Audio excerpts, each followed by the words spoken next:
Avoiding oils and fats when cooking, especially when cooking with high heat, is not easy. But the fats you cook with every day might be influencing how quickly cancer cells multiply inside your body.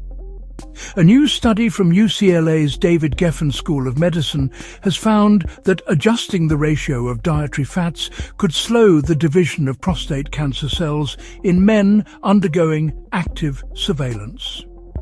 Here's the background. The typical American diet contains 15 to 20 times more omega-6 fatty acids than omega-3s. Omega-6 fats are found in vegetable oils, fried foods, and packaged products, while omega-3s are abundant in fatty fish like salmon and sardines.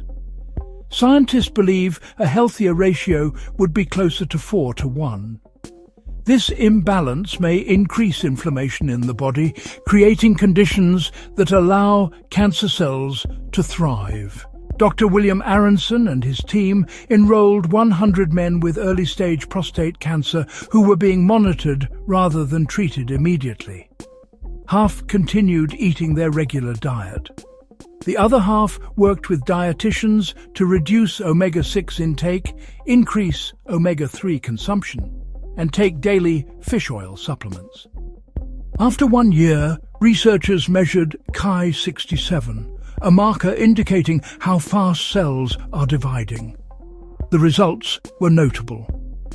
Ki-67 levels dropped in the diet modification group, but rose in those eating their regular diet.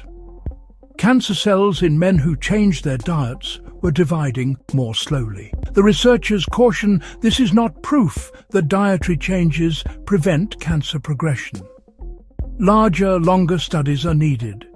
However, the findings suggest that simple adjustments like eating more fatty fish and reducing fried and processed foods may help slow tumor growth. For more on this story, find a link to the full article on Earth.com in the description.